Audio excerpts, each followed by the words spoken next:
Actually, kahit siya rin, sabi niya sa akin, kasi nung first year college po kami, aware po ako na maraming galit sa akin, na marami kaming classmate na pinag-uusapan ako behind my back, ganyan. Tapos ikaw na lang kayo, siya na lang po kayo mag-share. Naiiyak na siya. Ba't ka naiiyak? Nakita mo ang mga nangyari sa kanya, ang mga pinagdaanan niya? Yes po. Opo. Nalungkot ka para sa kanya, nasaktan ka para sa kanya, bilang matalik niyang kaibigan. Ako, nakikinig lang ako sa kanya, ngayon ko lang siya nakilala. Nabigatan ako, naawa ako sa kanya.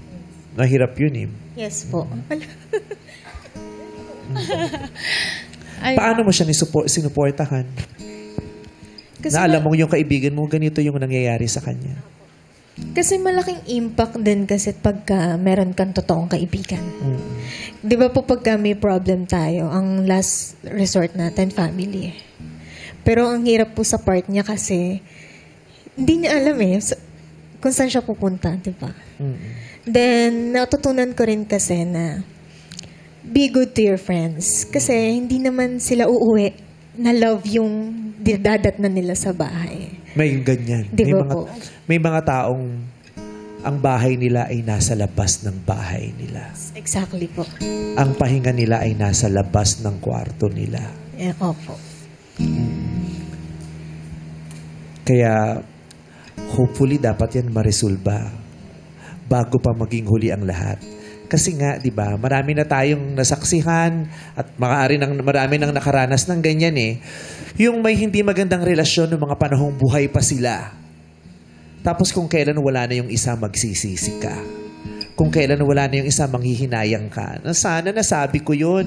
Sana nakapagpatawad ako. Sana naunawaan ko. Sana narinig ko siya. Yung ganun. Kaya, yun ang pinangahawakan ko na hindi ako naniniwala na you can fully let go of your family. Kasi may puntong kahit gaano mo i-deny, mararamdaman mo kung gaano kahigpit yung pagkakabuhol nito sa'yo. Nitong pamilya mo dahil bahagi siya talaga ng buhay mo eh.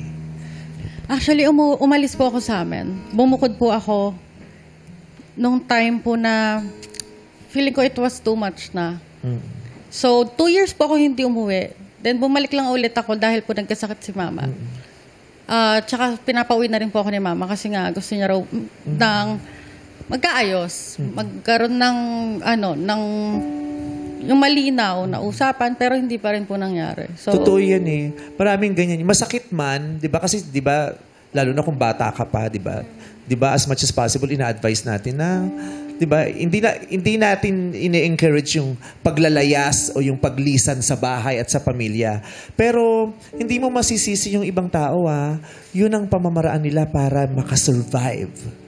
Yun ang pamamaraan nila para maituloy yung buhay nila dahil yung pananatili nila sa loob ng bahay na yun ay maaari nilang ikamatay.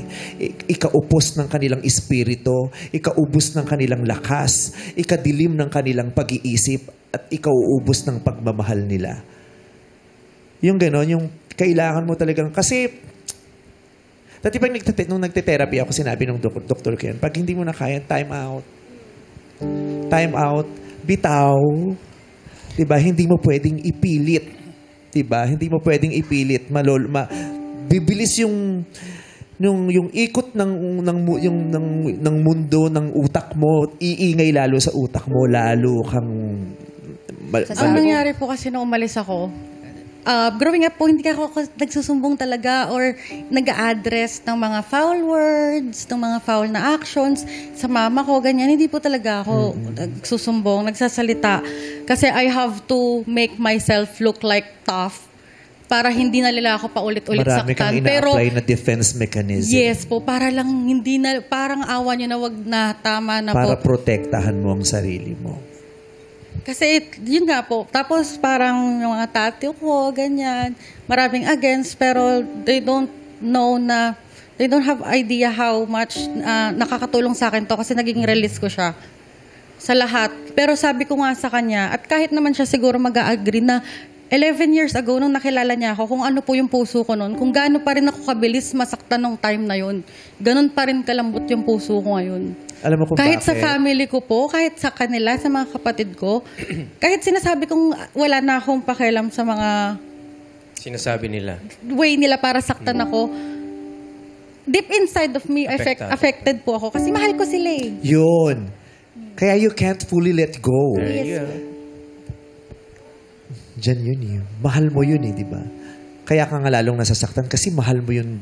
Nakakaramdam ka ng sakit dun sa mahal mo eh. Di ba? At saka kaya kung bakit nagkakaunawaan kayo kasi sa kanya, naibubuhos mo yung puso niya.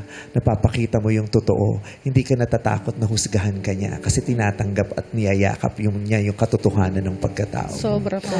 Sana biyayaan ka ng Diyos ng kapatawaran, yung makuha mo yung forgiveness na yun.